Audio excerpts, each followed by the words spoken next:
तो आज हम हेलो गाइस। तो आज हम पढ़ने वाले हैं ऑर्गेनिक केमिस्ट्री और बिल्कुल बेसिक से हम बिल्कुल ज़ीरो लेवल से स्टार्ट करेंगे। यहाँ पे 3 किस्म के स्टूडेंट्स ये लेक्चर देख सकते हैं। पहले तो जो हायर सेकेंडरी कर रहे हैं, फर्स्ट ईयर हो या सेकेंड ईयर। दूसरा जो नीट की प्रिपरेशन कर रहा है, या फिर तीसरा जो जेडे का भी प्रिपरेशन कर रहा है। तीनों किस्म के स्टूडेंट्स ये वीडियो देख सकते हैं।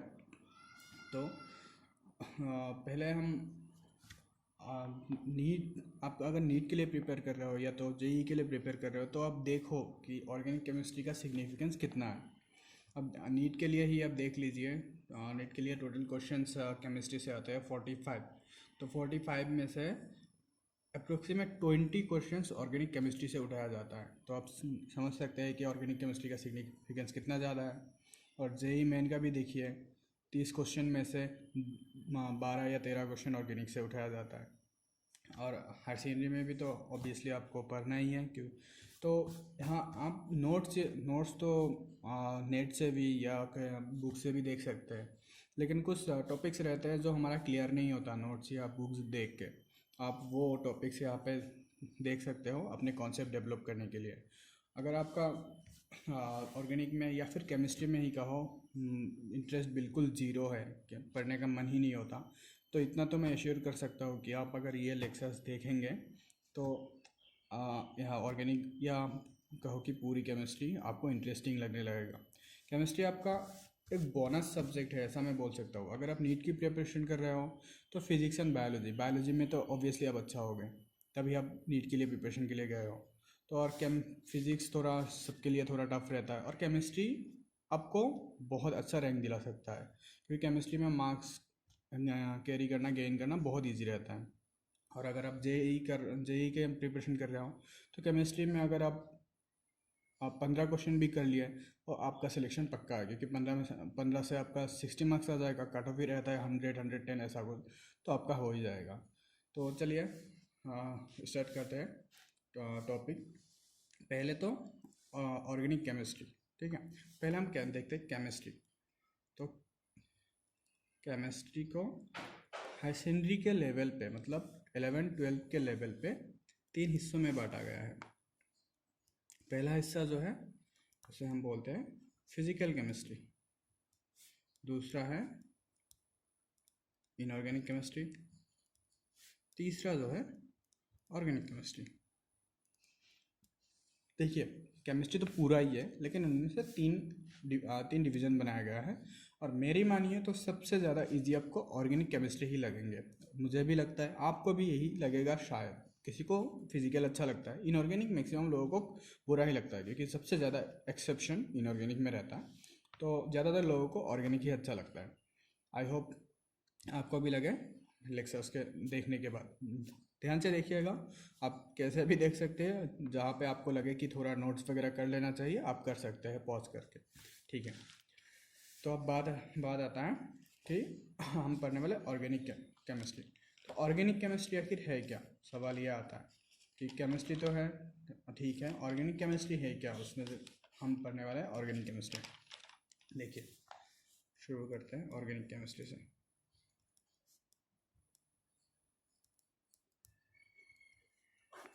Organic chemistry, organic compound. देखते हैं ऑर्गेनिक कंपाउंड। अब किसी ने तो ये लाया होगा ऑर्गेनिक कंपाउंड, तभी आया है। तो पहला जो मतलब सवाल आता था कि दुनिया में 2 टाइप का कंपाउंड होता है। एक जो आता है आपका अर्थ क्रस्ट से मिलता है, मेटल्स फ्रॉम अर्थ क्रस्ट। और दूसरा जो होता है वो वेस्ट ऑफ लिविंग ऑर्गेनिज्म से आता है। 2 टाइप का कंपाउंड माना जाता था उस टाइम मतलब 1815 पे एक बड़ा साइंटिस्ट था, केमिस्ट था, स्वीडन का था, स्वीडन केमिस्ट बर्जेलियस एक केमिस्ट था, जिन्होंने कहा था ऑर्गेनिक कंपाउंड्स वो कंपाउंड्स हैं जिन्हें हम डिराइव करते हैं वेस्ट ऑफ लिविंग ऑर्गेनिज्म। मतलब organic compounds are those compounds which are derived from living organism. इन्होंने ये बात कही कि एक थ्योरी भी प्रपोज कर दी जिनको वाइटल फोर्स थ्योरी नाम से जाना जाता था। Vital force theory, vital force theory कहता था this are the compounds which are derived from living organism. इन्होंने ये कहा था, मतलब इनका कहने का मतलब है ऑर्गेनिक कंपाउंड्स वो कंपाउंड्स हैं जिन्हें हम लिविंग ऑर्गेनिज्म से डिराइव करते हैं, मतलब कि इन्हें हम लेबोरेटरी या फिर कहीं और सिंथेसिस नहीं कर सकते, मतलब ओनली लिविंग ऑर्गेनिज्म्स के वेस्ट से हमें ये मिल सकता है, हम खुद से प्रिपेयर नहीं कर सकते, इनका कहना ये था। लेकिन और उस टाइम पे वर्जिलियस काफ़ी बड़ा साइंटिस्ट था, तो उन्हें कोई कंट्राडिक्ट कर सके, उन्हें कोई नाकार कर सके, उन्हें ना कर सके ऐसा कोई साइंटिस्ट है ही नहीं, और कोई किसी के पास वैसा थ्योरी भी नहीं था कि इन्हें ना कर सके।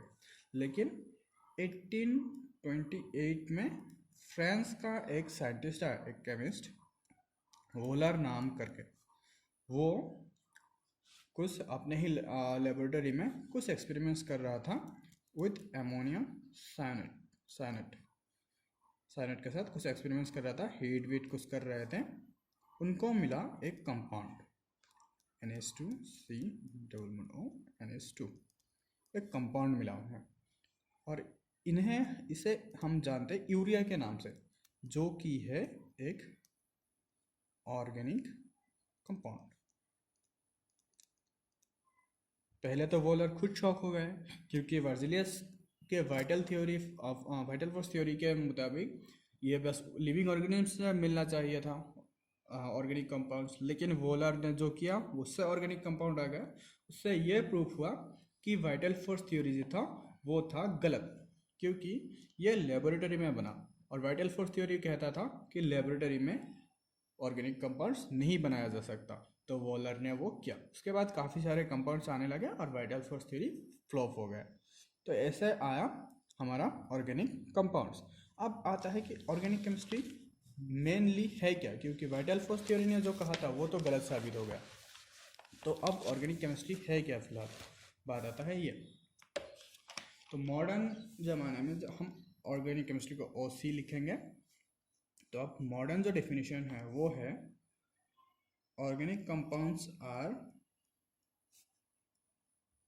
Hydrocarbons and their derivatives.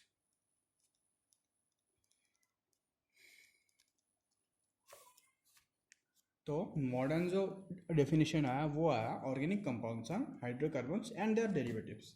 तो अब ये आया, अब काफ़ी सारे लोगों के मन में सवाल है हाइड्रोकार्बन से क्यों, क्योंकि हाइड्रोकार्बन खुद बोल रहा है हाइड्रोकार्बन मतलब क्या, कार्बन एंड हाइड्रोजन, तो बोल रहा है कार्बन का ही क्यों। लेकिन ये बात यह है कि जितने भी ऑर्गेनिक कंपाउंड्स हैं दूसरे एलिमेंट्स से आपका बनता है 50,000 से 1,00,000 तक, दूसरे जितने भी एलिमेंट्स से कंपाउंड बनते हैं, लेकिन कार्बन अकेला ही बनाता है 10 मिलियन से ज़्यादा कंपाउंड कार्बन, और हर साल 1,000 से ज़्यादा कंपाउंड्स ऐड होता है इस ग्रुप में, मतलब every year more than 1,000 compounds made by carbon are added in this list.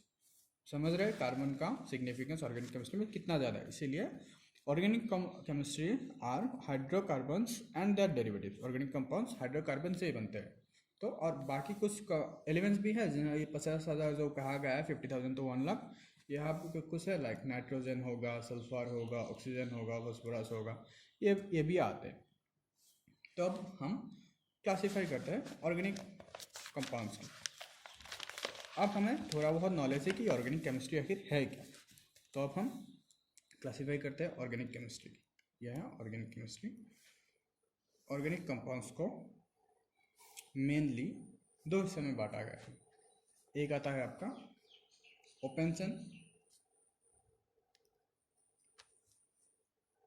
ओपेंसन और एसाइक्लिक और एलिफेटिक, तीन नाम से जाना जाता है इसे। आपको कोई भी एक नाम याद रखें आपके लिए काफ़ी है, बस मैं पूरा डिटेल में दे रहा हूँ, तो तीनों लिख रहा हूँ।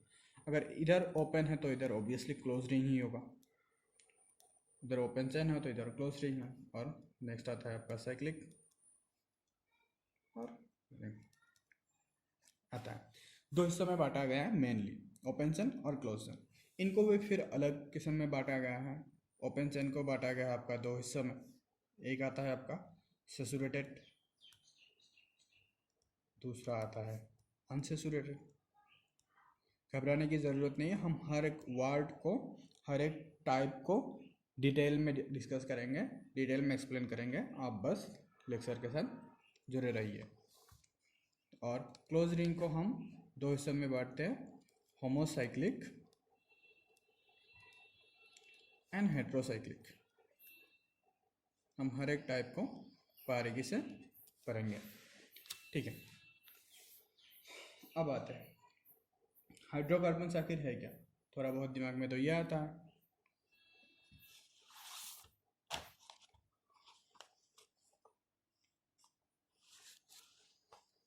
तो पहले आता है हमारा ओपन चेन। ओपन चेन में हम क्या क्या पढ़ेंगे, ओपन चेन, ठीक है। ओपन चेन मतलब क्या? Open chain are those compounds in which first and last atoms are not connected with each other. क्या कहा है?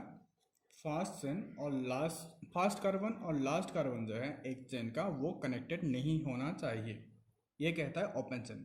तो हम एग्जांपल्स देखते हैं। देखिए एक बात है, अगर आपको नोट्स चाहिए तो मैं नोट्स प्रोवाइड करूँगा, लेकिन आपको नोट्स कहीं भी मिल जाएंगे, इसीलिए मैं फास्ट लेक्चर पे नोट्स प्रोवाइड नहीं कर रहा हूँ। अगर नोट्स चाहिए तो ठीक है, वो भी मैं प्रोवाइड कर दूँगा, लेकिन आपको नोट्स तो कहीं भी मिल जाएंगे।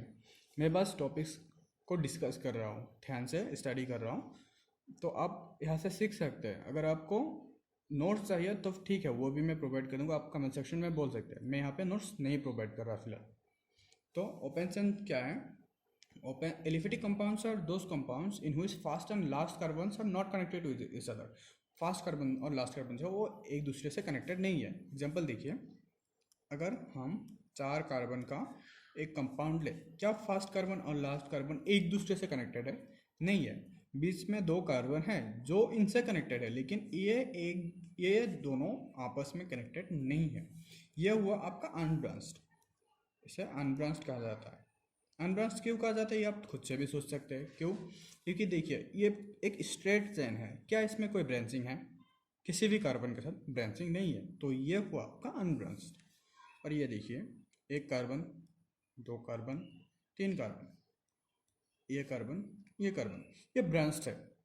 आप अगर इससे स्ट्रेट चेन समझ के चलिए, पेरेंट चेन, तो आपका 2 ब्रांचिंग हुआ इधर। और अगर आप इससे स्ट्रेट चेन समझ के बैठे हैं तो भी 2 ब्रांचिंग हुआ इधर एंड इधर। आप अगर इससे स्ट्रेट चेन समझ के पेरेंट चेन समझ के रखें तो ये और ये 2 ब्रांचिंग, तो ये आपका हुआ ब्रांच्ड। ये भी एलिफेटिक है, कैसा?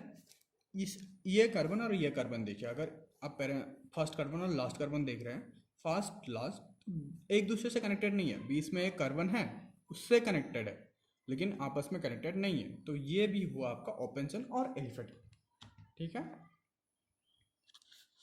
अब ओपन चेन का 2 टाइप था, क्या क्या था? एक था आपका सैचुरेटेड, दूसरा था आपका अनसैचुरेटेड। तो सैचुरेटेड हाइड्रोकार्बन क्या बोलते हैं, चलिए शुरू करते हैं सैचुरेटेड से। सैचुरेटेड हाइड्रोकार्बन,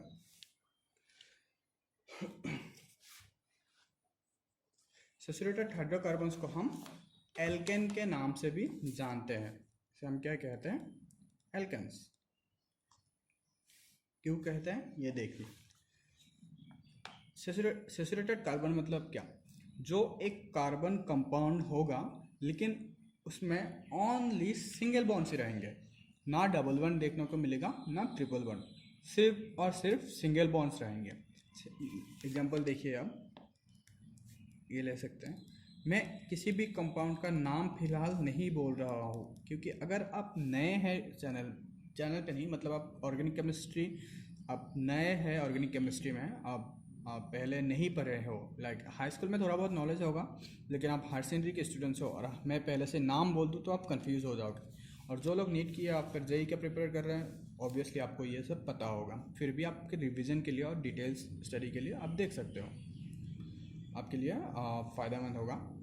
और जो हायर सेकेंडरी स्टूडेंट्स हैं उनके लिए मैं पहले ही नाम नहीं बोल रहा हूँ, नोमेनक्लेचर में हम ध्यान से और बारीकी से डिटेल स्टडी करेंगे वो सब। मैं बस कंपाउंड बोल रहा हूँ, नाम नहीं बोल रहा हूँ, ठीक है। तो यह देखिए, ये एक कंपाउंड है, इस कंपाउंड में 2 सिंगल बॉन्ड्स है, एक भी डबल बॉन्ड नहीं है, तो ये एक सैचुरेटेड हाइड्रोकार्बन है, ठीक है। और हाइड्रोकार्बन, एक से आपको हाइड्रोकार्बन तो समझ में आ रहा है ना, हाइड्रोकार्बन खुद से ही बोल रहा है कि हाइड्रोकार्बन में है क्या। हाइड्रोकार्बन, हाइड्रो मतलब हाइड्रोजन, कार्बन मतलब कार्बन, एस सी, ठीक है, मतलब सी एस, ये एक हाइड्रोकार्बन है। तो हम ये जो डिस्कस कर रहे हैं पूरा हाइड्रोकार्बन ही है, carbon hydrogen carbon hydrogen carbon hydrogen, ठीक है। ये बात आप ध्यान से देखिए। अब किसी को अगर डाउट हो रहा है कि यहाँ पे CH3 CH2 CH3 ऐसा ही क्यों लिखा हुआ है, ठीक है, वो हम डिस्कस करते हैं। कार्बन का वैलेंसी कितना होता है, 4। कार्बन का एटॉमिक नंबर कितना होता है, 6, और वैलेंस इलेक्ट्रॉन कितना होता है, 4, तो वैलेंसी भी कितना होता है उसका, 4। तो अगर ये कार्बन है और इसका वैलेंसी 4 है और हमें कोई दूसरा एटम नहीं दिया गया है कार्बन की वैलेंसी फुलफिल करने के लिए, तो हम हाइड्रोजन से उसे सेटिस्फाई करते हैं। लाइक सी के साथ 4 हाइड्रोजन, तो इसे हम लिखते हैं CH4, ठीक है। इतनी सी बात समझ में आते हैं आपको। तो ये जो कंपाउंड हमने लिखा है, हमने ये कैसे लिखा है, अगर इसे हम तोड़ के लिखें, सी के साथ 4 बॉन्ड, 3 हाइड्रोजन है, 1 2 3, लिख दिया। इधर देखिए, इधर एक और कार्बन के साथ ये बाइंडेड है कि नहीं, है कि नहीं, एक कार्बन के साथ, और वो कार्बन फिर 2 हाइड्रोजन के साथ बंधा हुआ है, ठीक है। और ये कार्बन फिर और एक कार्बन के साथ बंधा हुआ है, और ये कार्बन और 3 हाइड्रोजन के साथ बंधा हुआ है। अब देखिए वैलेंसी, ये कार्बन 4 एटम के साथ बंधा हुआ है, 4 वैलेंसी फुलफिल। ये कार्बन 4 बॉन्ड से बंधा हुआ है, फुलफिल। ये कार्बन 4 बॉन्ड से बंधा हुआ है, वैलेंसी फुलफिल। इतनी सी बात आपको समझ में आ रहा है, और सब के सब सिंगल बॉन्ड से, तो ये क्या हुआ आपका, ये हुआ आपका एल्केन, ठीक है। अगर सिंगल बॉन्ड है पूरे हाइड्रोकार्बन में तो वो सैचुरेटेड है और उसे हम एल्केन के नाम से जाना जाते हैं। और एल्केन्स का जनरल फॉर्मूला क्या होता है, एल्केन्स का जो जनरल फॉर्मूला होता है वो होता है CnH2SN+2, ठीक है, CnH2SN+2। अब n के जगह पे अगर आप नंबर वगैरह बिठाए, n है नेचुरल नंबर, अब नंबर बिठाए तो आपको दिख सकता है। n को अगर हम 1 लिखें तो देखिए C, ये हुआ आपका 2 और +2 4, ये CH4 फर्स्ट जो है, अगर 2 बिठाए तो C2H6 आ रहा है आपका। इसमें देखिए एक भी डबल बॉन्ड नहीं दिखेगा आपको, सबके सब सिंगल बॉन्ड से दिखेंगे। तो ये सब हुआ आपका सैचुरेटेड हाइड्रोकार्बन्स, ठीक है। इसी बात आपको समझ में आ रहा है। और एल्केन्स को हम पैराफिन्स के नाम से भी जानते हैं, एल्केन्स को पैराफिन्स भी कहा जाता है। क्यों कहा जाता है, देखिए, सॉरी, पैराफिन्स, पैराफिन्स 2 वर्ड का मिक्सचर है, पैराम प्लस एफिन्स।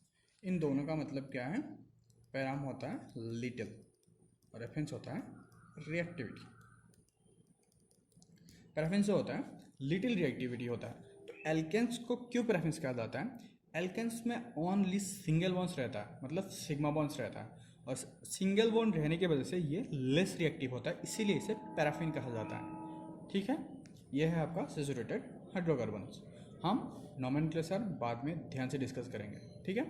ये बस हम क्लासिफिकेशन बोल रहे हैं ऑर्गेनिक कंपाउंड्स के। इतनी बात समझ में, सैचुरेटेड हाइड्रोकार्बन खत्म होता है, ठीक है। हम अनसैचुरेटेड देखते हैं अभी, अनसैचुरेटेड हाइड्रोकार्बन्स।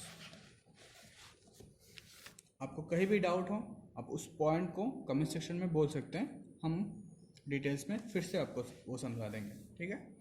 अब आते हैं आपका अनसैचुरेटेड हाइड्रोकार्बन्स।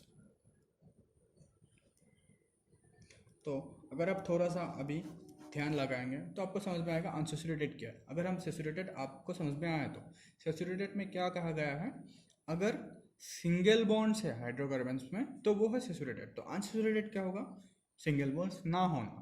सिंगल बॉन्ड्स ना होना तो मतलब क्या, अगर उसमें डबल बॉन्ड हो, ट्रिपल बॉन्ड हो तो उसे हम कहेंगे अनसैचुरेटेड। अब ऐसा मत समझिए कि 4 बॉन्ड लाइक ट्रिपल आ रहा है तो टेट्रा बॉन्ड भी आ सकता है, टेट्रा बॉन्ड नहीं आ सकता तो कंपाउंड फॉर्म नहीं करता है, ठीक है।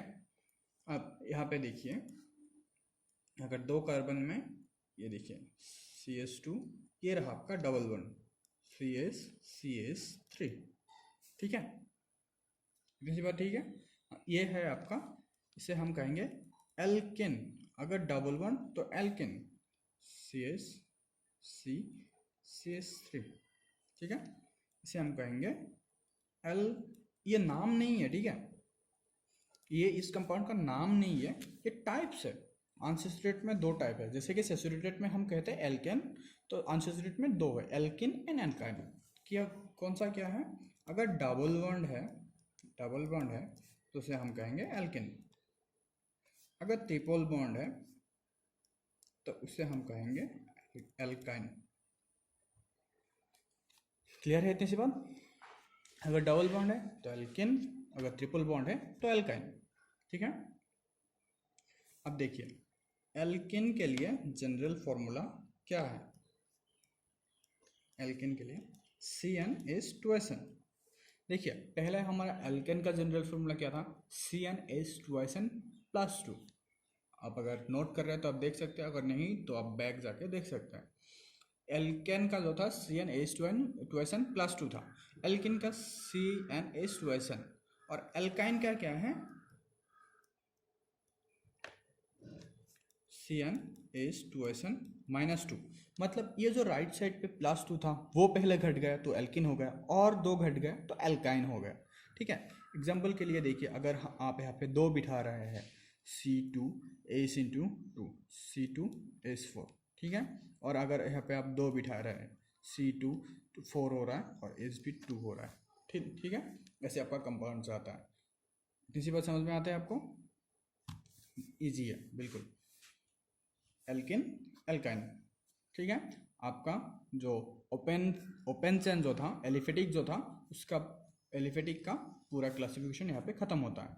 Saturated, unsaturated. सैचुरेटेड में एल्केन, जिसे हम पैराफिन के नाम से भी जानते हैं, जिसका जनरल फॉर्मूला है CnH2SN+2। और अनसैचुरेटेड हाइड्रोकार्बन्स में 2 टाइप के होते हैं, एल्किन्स एंड एल्काइंस। एल्किन्स का जनरल फॉर्मूला है CnH2SN, और एल्काइंस का है CnH2SN-2, ठीक है। एल्केन में ओनली सिंगल बॉन्ड्स, एल्किन में डबल बॉन्ड्स, एल्काइंस में ट्रिपल बॉन्ड्स, ठीक है। इतना सा पूरा क्लासिफिकेशन आपका ओपन चेन का खत्म होता है। तो सेकंड आता है आपका क्लोज चेन। ओपन चेन अगर खत्म हुआ तो क्लोज चेन। क्लोज चेन मतलब क्या? जो रिंग बनाएगा, ठीक है। क्लोज चेन मतलब जो रिंग बनाएगा।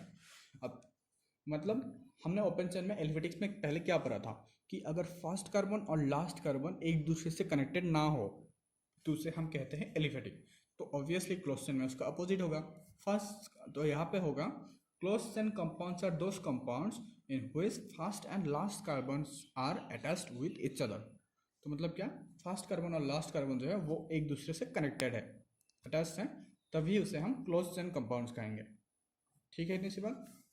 इसे हम फिर 2 टाइप में डिवाइड कर सकते हैं। एक आता है आपका होमोसाइक्लिक कंपाउंड्स, और दूसरा आता है आपका हेट्रोसाइक्लिक कंपाउंड्स।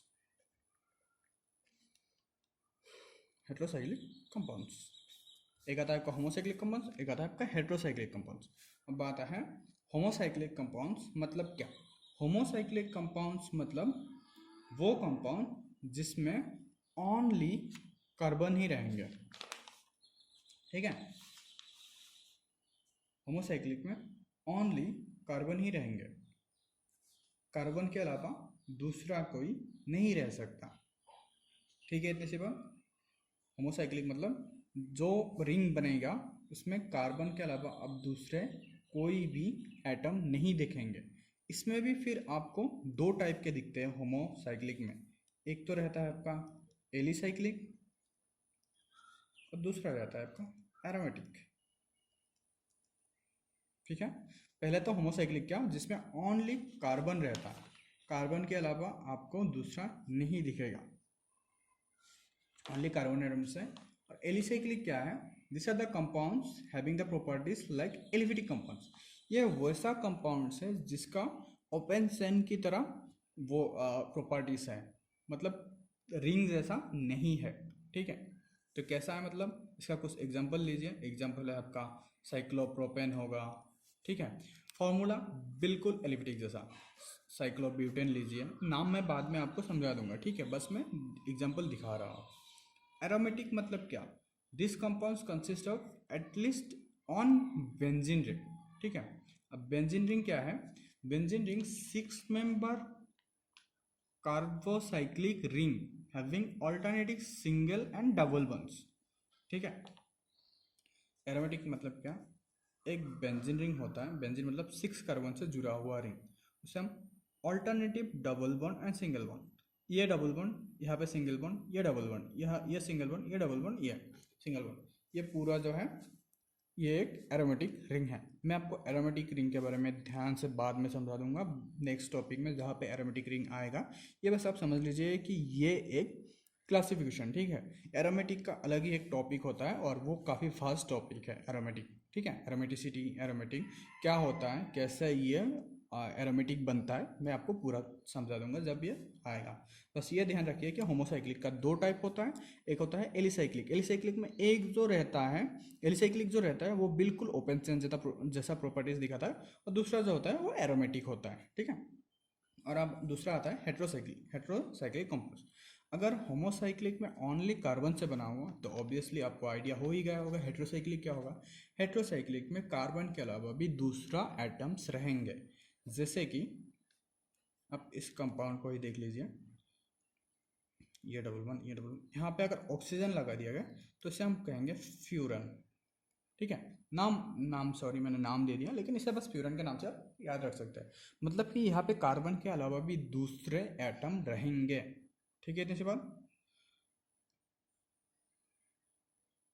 होमोसाइक्लिक में ओनली कार्बन्स और हेट्रोसाइक्लिक में कार्बन के अलावा भी दूसरा भी कुछ एटम्स, सल्फर हो सकता है, ऑक्सीजन हो सकता है, नाइट्रोजन हो सकता है, फॉस्फोरस हो सकता है। ठीक है, तो यहाँ पे आपका पूरा क्लासिफिकेशन खत्म होता है। जो तो आपने देखा यहाँ पे आज क्या क्या देखा। पहले से देखिए, केमिस्ट्री 3 हिस्सों में बांटा गया है। ऑर्गेनिक केमिस्ट्री का थोड़ा बहुत कॉन्सेप्ट देखा गया है कि ऑर्गेनिक केमिस्ट्री कैसे आया, क्यों पढ़ेंगे हम, हमारे एग्ज़ाम में सिग्निफिकेंस कितना है, ऐसा आपने पूरा देख लिया। उसके बाद आता है आपका हाइड्रोकार्बन्स एंड, तो ऑर्गेनिक केमिस्ट्री का डेफिनेशन क्या हुआ। ऑर्गेनिक केमिस्ट्री से हाइड्रोकार्बन्स एंड देयर डेरिवेटिव्स। यहाँ पे ऑर्गेनिक केमिस्ट्री का क्लासिफिकेशन देख लिया आपने, open chain, close ring. Open chain को 2 हिस्सों में बांटा गया है, सैचुरेटेड, अनसैचुरेटेड। क्लोज रिंग को 2 हिस्सों में बांटा गया है, होमोसाइक्लिक, हेट्रोसाइक्लिक। ओपन चेन क्या है, सैचुरेटेड हाइड्रोकार्बन्स क्या है जिसमें ओनली सिंगल बॉन्ड्स रहेंगे, उन्हें हम एल्केन्स कहेंगे। और अनसैचुरेटेड क्या रहेंगे, क्या कहेंगे, डबल बॉन्ड, ट्रिपल बॉन्ड अगर प्रेजेंट रहा तो, इन्वॉल्व हुआ तो डबल बॉन्ड वाले को एल्केन्स, ट्रिपल बॉन्ड वाले को एल्काइन कहेंगे। उसके बाद आता है आपका क्लोज रिंग। क्लोज रिंग मतलब क्या, first carbon and last carbon एक दूसरे से अटैच रहते हैं। और अटैच मतलब आप ये देख सकते हैं, अगर हम ब्यूटेन बनाएं, मतलब 4 कार्बन का एक रिंग बनाएं, 4 कार्बन का, अगर आप इसे 1 बोल रहे हैं, इसे 2 बोल रहे हैं, इसे 3 बोल रहे हैं, इसे 4 बोल रहे हैं, तो फर्स्ट कार्बन क्या हुआ, 1, ये 2, ये 3, ये 4, फर्स्ट एंड लास्ट कार्बन एक दूसरे से अटैच हुआ ना, तो इसे ही कहेंगे हम क्लोज चेन रिंग। ठीक है, मतलब first carbon and last carbon एक दूसरे से जुड़ा हुआ है। इसे फिर 2 हिस्सों में बांटा गया है, होमोसाइक्लिक एंड हेट्रोसाइक्लिक। फिर होमोसाइक्लिक को 2 हिस्सों में बांटा गया, एलिसाइक्लिक, एरोमेटिक। एलिसाइक्लिक का प्रॉपर्टीज बिल्कुल ओपन चेन जैसा रहेगा और एरोमेटिक का अलग रहेगा। हेट्रोसाइक्लिक कंपाउंड्स वो है जिनमें ओनली कार्बन्स नहीं और दूसरे एटम्स भी इन्वॉल्व हैं। ठीक है, तो मैं इससे लंबा वीडियो नहीं शूट कर सकता क्योंकि मैंने पहले भी ट्राई किया था और वो वीडियो अपलोड करने में प्रॉब्लम होता है, तो मैं अलेक्सा 30 मिनट्स का ही रखूँगा। 30 मिनट्स का रखूँगी ताकि आपको भी वीडियो ज़्यादा बोरिंग ना लगे और मुझे भी कोई प्रॉब्लम ना हो। तो हम दूसरे में स्टार्ट करेंगे IUPAC नोमेनक्लेचर से। ठीक है, जुड़े रहने के लिए चैनल को सब्सक्राइब कीजिए और कमेंट में ज़रूर बताइए आपको कोई प्रॉब्लम हो रहा है तो, और अगर ठीक भी चल रहा हो तो। ठीक है, थैंक यू फॉर वॉचिंग।